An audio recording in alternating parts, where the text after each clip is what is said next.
Bonjour à tous, bienvenue sur Authentique, le podcast qui vous aide à vivre une vie libre et épanouie. Yes. Bonjour Lily. Bonjour Dani, bonjour à tous. Aujourd'hui, on va parler de quoi? On va parler d'un podcast qui est une continuité, en fait un sujet qui est une continuité de l'émission qu'on a fait il y a quelques temps sur doit-on cadoter nos amis mariés.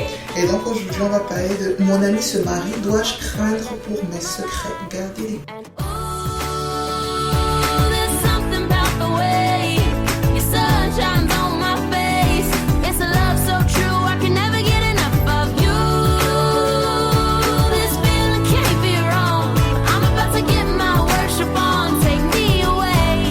It's a beautiful day. Yeah, yeah, yeah. It's a beautiful day. Yeah, yeah, yeah. Alors, comme on disait dans l'introduction, il y a quelques semaines, on a partagé un podcast sur le fait sur comment est-ce que les relations amicales évoluent à la suite du mariage. Et on a eu plein de retours. En tout cas, on remercie nos auditeurs pour la réception qu'a eu ce podcast. Il y a eu beaucoup de personnes qui ont réagi. Et on a eu des témoignages de couples aussi qui avaient des choses à dire. Mais moi j'en ai pas eu, tu m'as pas partagé ça Dani. Bah, si tu étais là. Qui disaient que pour eux, c'est vrai. pour eux, ça venait, le malentendu venait souvent de l'autre côté, que eux aussi, ils avaient des choses à dire aux célibataires. Exactement. D'ailleurs, on va essayer de programmer un podcast dans ce sens-là. Oui, la réponse des personnes mariées aux célibataires. C'est Parce ça. que c'est vrai que dans le podcast, c'était plutôt un avis des célibataires, ce qui est un peu normal. C'est notre cas. Mais effectivement, on est très intéressé de savoir comment est-ce que les personnes mariées vivent leur relation avec leurs amis célibataires une fois qu'ils se marient. J'ai aussi eu une auditrice qui m'a dit, il faut qu'on parle de ton podcast. Waouh! Tu vas régler tes problèmes. Genre, j'ai quelque chose à répondre. Waouh! En même temps, elle n'était pas étonnée de mon point de vue, mais du coup, je pense, j'ai l'impression que les personnes mariées ont des choses à nous dire. Ah, parlez-en. On est juste là pour ça. On vous écoute, on vous attend. Donc, on a aussi eu plein de retours de personnes célibataires qui nous disaient, mais alors, mon ami s'est marié et la suite a été un peu compliquée. Donc, on parlait de comment est-ce que l'intimité que tu peux avoir avec ton ami évolue dans le mariage. Donc, il y avait des gens qui trouvaient que ce soit normal que ça se transfère. Donc, le mari de ma meilleure amie est mon meilleur ami de fait. Il y a des personnes qui étaient un peu plus réservées sur la question et des personnes qui étaient complètement contre, à savoir, non, si j'ai dit quelque chose à mon ami, c'est mon ami, ça n'a pas à être divulgué à son mari. Et on voulait vraiment aborder la question, quoi. Discuter de cette question. Alors, Nelly, qu'est-ce que tu en penses? Qu'est-ce que j'en pense? Bon, moi, si je me marie, je vous dis tout de suite, comme ça, pour que ce soit connu de tous. Si je me marie, ce qu'on me dira, je le dirai à mon mari. Même si tu n'as pas demandé. Bah, en fait, même s'il m'a pas posé la question, je lui dirai, en fait, je ne veux pas me retrouver dans une situation où je me pose la question de savoir ce que je suis censée lui dire ou pas. Donc, je veux pouvoir vivre une relation de couple où je suis transparente. Maintenant, ça ne veut pas dire que je vais scruter à la lettre tout ce qu'on m'a dit pour m'assurer, c'est trop long. Et en plus, je n'ai pas l'énergie pour ça. Mais si quelque chose me vient à l'esprit, je ne veux pas me retrouver dans une situation où je me dis, je dis pas. Non. Je vais avoir la liberté de lui dire. Donc, je pars du postulat que je lui dis tout. Ou à peu près. Mais non, je suis pas mariée. Les gens mariés vont dire... Mais je pars du postulat que c'est ça. Et puis, je veux être libre. Donc, moi, je le dis, du coup, je suis pas encore mariée. Comme ça, les gens qui me fréquentent, je vous dis ça tout de suite. Et je pense aussi que c'est quelque chose à communiquer. Moi, j'ai vécu un peu moins, mais je connais aussi beaucoup de gens qui ont vécu le fait de voir d'autres se marier et de n'avoir pas conscience, en fait, que la personne qui s'est mariée parlait d'elle à son mari, quoi. Tu vois ce que je veux dire? Oui, ils l'ont découvert, quoi. Ils s'en sont rendus compte. En fait, il est aussi au courant de ma vie. Oui. Donc, tu veux dire que pour toi, il n'y a pas... tu n'attends pas que ton amie garde ce que tu lui dis pour elle toute seule. Si elle est mariée. Si elle est mariée, non. Je pars du postulat, si j'ai les personnes qui sont mariées autour de moi, je pars du postulat que si je leur dis quelque chose, leur conjoint est au courant. Ok. Et donc, ce qui fait que ce que je dis, il faut que je sois à l'aise avec le fait que le conjoint soit au courant. Si je ne suis pas à l'aise, je ne le dis pas. Voilà. Basically. Ok, et donc comment est-ce que tu penses que la relation va évoluer? Ben, même si, est-ce que du coup, tu penses que tu dois aussi le dire au conjoint ou pour toi, c'est ta relation avec ton ami et puis est-ce que le conjoint de ton ami devient ton ami? Alors, pas nécessairement. Pas directement aussi. De mes expériences passées au départ, moi ce que je faisais, je sais pas si c'est forcément bien après, j'ai appris avec l'expérience. Au départ, j'avais pas forcément conscience du fait qu'il fallait inclure le conjoint ou la conjointe quoi, dans le cercle. Ce qui fait que j'entretenais une relation surtout avec la personne qui était déjà mon amie. Je me disais que mon ami en parlait, mais je ne me disais pas qu'il faut que j'entretienne forcément une relation avec le conjoint. Ce qui fait que je ne me sentais pas redevable de quoi que ce soit, de lui informer de quoi que ce soit sur ma vie, parce que je ne lui devais rien, contrairement à mon ami. Maintenant, aujourd'hui, j'aborde des choses différemment et puis ça dépend aussi des personnes. C'est-à-dire que je n'ai pas autour de moi beaucoup d'amis proches dont je ne connais pas le conjoint ou dont je n'ai pas une relation avec le conjoint. J'en ai pas beaucoup. Mais je me souviens que, par exemple, celui qui est mon grand frère, au départ, avec sa femme, je savais que sa femme était au courant de ce que je lui disais, mais je ne me disais pas qu'il fallait que j'en parle avec sa femme. Avec le temps, et je pense qu'il a aussi impulsé ça pour que je sois un peu plus en contact avec sa femme. Tu vois, il essayait de créer des situations pour que je vienne chez eux. Il partait, je restais avec sa femme à la maison. Donc, du coup, on était obligés de discuter ensemble, on faisait à manger ensemble. Donc, du coup, ça a développé une relation qui fait que je peux me sentir beaucoup plus libre aujourd'hui d'aller lui dire, dernièrement, j'ai vécu une situation, j'essaie de l'appeler, je ne l'ai pas eu.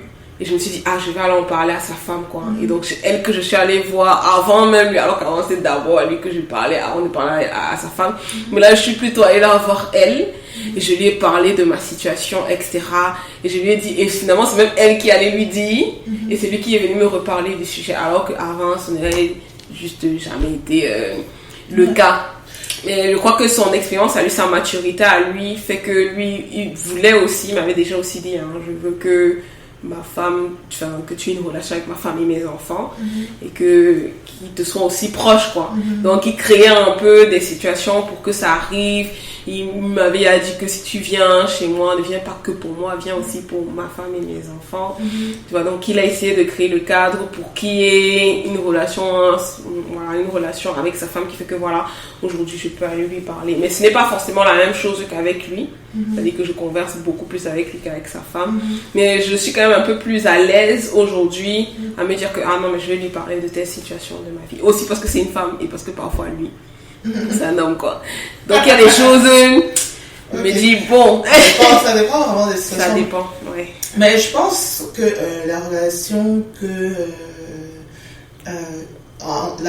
entre le mari de mon ami et moi se construit. Il n'y a pas un transfert. Je pense que de la même manière qu'on ne transfère pas la foi chrétienne, le salut, on ne transfère pas l'intimité. C'est quelque chose qui découle d'expériences vécues ensemble, que tu n'as pas forcément partagé avec l'être aimé de ton ami.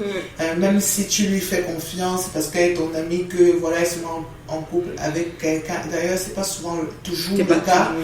Mais voilà, a priori, il n'y a rien contre. Et puis, il y a aussi le fait de comment est-ce que la relation a évolué. Est-ce que toi, en tant qu'ami, t'as été associé, j'ai pas la prétention de dire oui que je dois en faire partie, mais est-ce que voilà, c'est quelqu'un que tu as côtoyé, est-ce que tu as appris à le connaître bien avant le mariage, ou est-ce que c'est quelqu'un qu'on te présente comme ça après le mariage, voilà.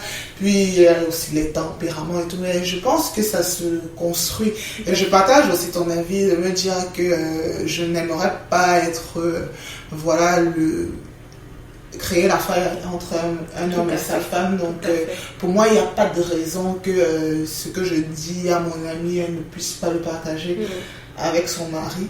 c'est à moi de savoir que si je veux pas, pour plein de raisons, que cette information arrive aux oreilles de son mari. Et des fois, ça n'a rien à voir avec le mari. Hein. Des fois, c'est juste que le mari est ami ou proche d'autres personnes dont tu ne voudrais pas. Tout à fait. Et parfois, oui, voilà, tu n'as pas confiance en la discrétion du mari. C'est ça. Parce que tu ne sais juste pas comment il est. Tu peux avoir confiance en la discrétion de ta femme qui est ton amie, mais tu ne sais pas comment le mari fait. En plus, ils sont une seule chaîne, mais ouais, ça veut rien dire ça. Ils sont une seule chaîne, mais tu peux avoir un mari qui raconte plus la vie des gens dehors que la femme, quoi, parce que son caractère n'est pas encore travaillé. Donc, je peux juste me dire non, je n'ai pas confiance, ou j'ai déjà entendu de lui, de ses expériences passées qu'il gossipe sur les gens. Donc j'ai pas confiance et j'ai pas envie qu'il parle de moi ailleurs, quoi. Exactement. Et donc c'est à moi de prendre la décision de pas le dire, mais je n'ai pas à mettre ce fardeau sur mon ami, quoi. Je te dis entre guillemets, ne dis surtout pas à ton mari. Non. C'est un peu chaud. Et pareil par contre, si on vient dans le cas justement de ces relations de leadership, on est entre personnes adultes, je pense que tu choisis qui est-ce que tu veux qui t'encadre et ça ne devrait pas changer. Tu ne devrais pas hériter d'une autorité, quoi. Oui, voilà. Tu ne devrais pas hériter de quelqu'un qui se retrouve être un peu dont tu es redevable sans que tu ne l'aies choisi. On dit un enfant ne choisit pas ses parents. Mais ce n'est pas le cas. On n'est pas dans ce cas de figure. Si j'ai choisi une personne que j'apprécie pour me suivre, m'encadrer sur des sujets particuliers, c'est pas pour autant que sa femme va être qualifiée pour faire la même chose. Et ça, je dissocie le fait qu'il lui en parle sûrement des sujets qu'on aborde ensemble, en tout cas de ceux que j'ai choisi maintenant de partager avec lui.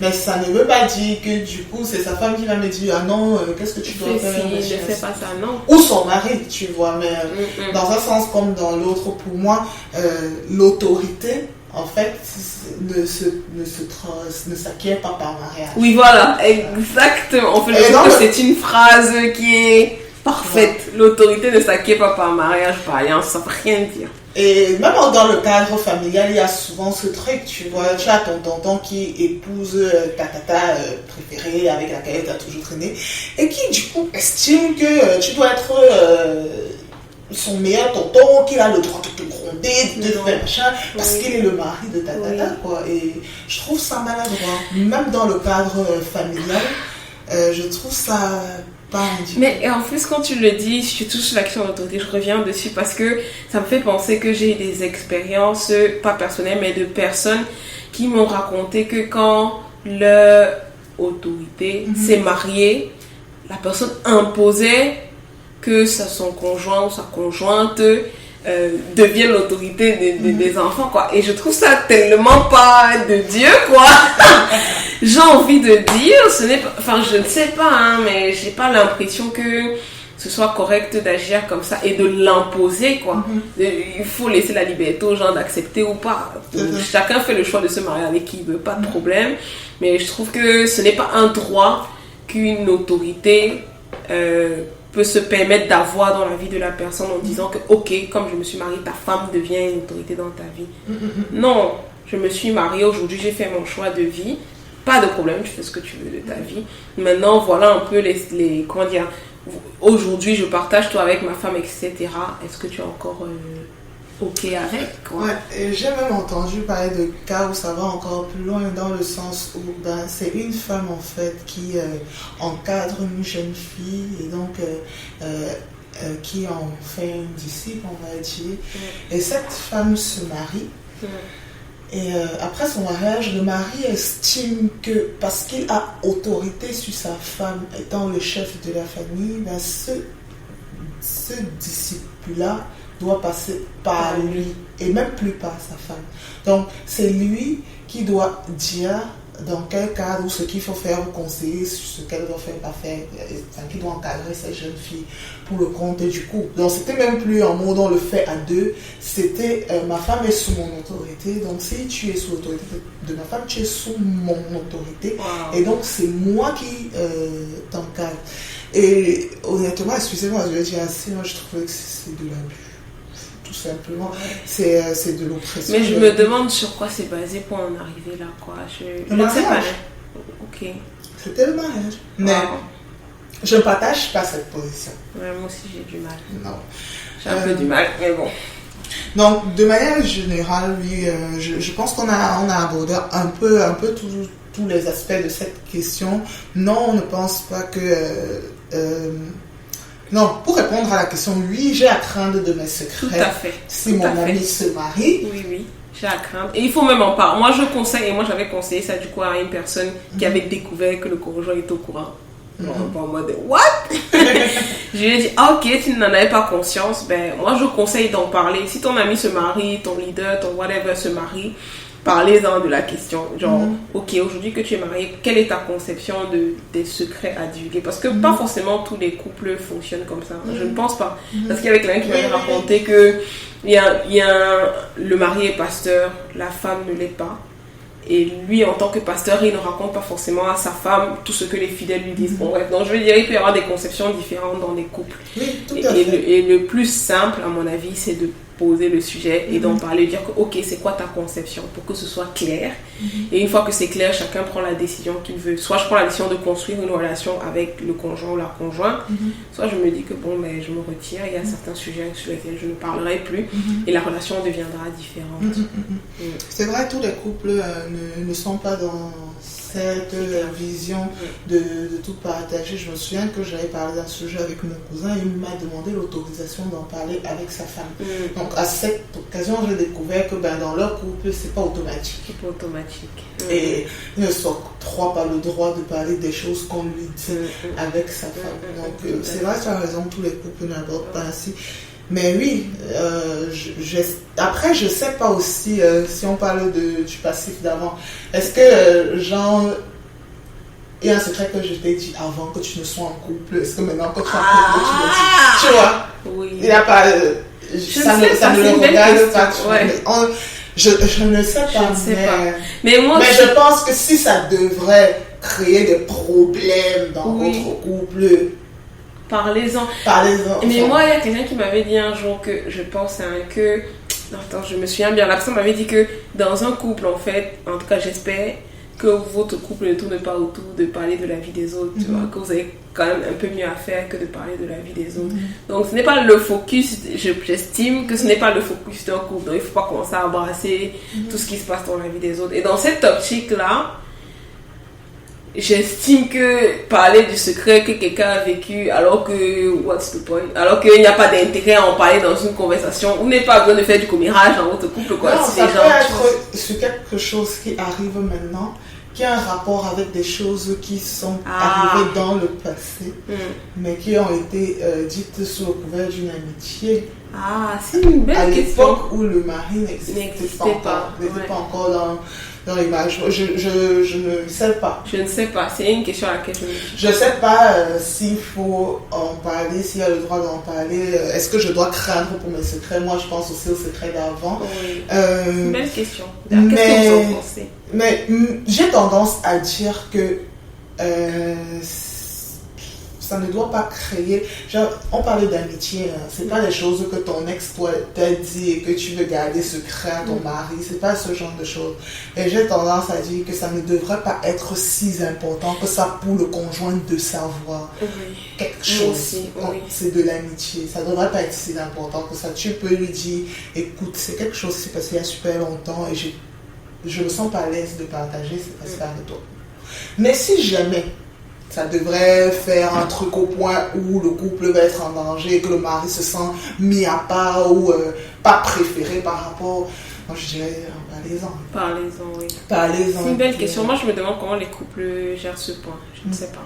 Je n'ai jamais discuté de ça. Donc, s'il y a des couples mariés qui nous écoutent, n'hésitez pas à réagir, à nous dire comment est-ce que vous gérez les secrets d'avant. Je ne sais pas, je n'ai jamais réfléchi à la question. Donc, sur cet aspect, on ne peut pas répondre, mais sur les autres, voilà notre point de vue. Je ne sais pas, vous, comment est-ce que vous concevez l'intimité de vos amis avec votre conjoint? Est-ce que vous attendez de ce que vous attendez à ce que vos amis développent une relation proche avec votre conjoint ou pas? En tout cas, dites-nous en pensez. commentaire ce que vous en pensez. En tout cas, nous, on était très ravis d'échanger sur ce sujet. Tout à fait, c'est un vrai sujet. Et moi, juste petite parenthèse, j'invite même les mariés, parce que tout à l'heure, on disait que les célibataires posent la question aux mariés, mais je trouve que c'est aussi une bonne chose pour quelqu'un qui se marie de discuter avec ses amis et de leur dire que ok, maintenant que je me marie, voici ma conception, on a discuté avec mon futur mari, mon mari, voici notre conception des choses, et de mettre les choses sur la table, parce que ça évite d'être désabusé l'un l'autre, surtout là, si la femme célibataire ou la personne célibataire, ça évite qu'elle soit désabusée, de se rendre compte de comment est-ce qu'elle sera traitée dans la relation, notamment en parlant de ses secrets. Donc, je pense que c'est une belle chose, c'est un sujet de discussion, quoi, et qu'il ne faut pas que les mariés n'hésitent pas à en parler. Ok, donc nous vous disons au revoir, que le Seigneur vous bénisse, et puis à très très vite. À bientôt. Podcast. Bisous, bye bye.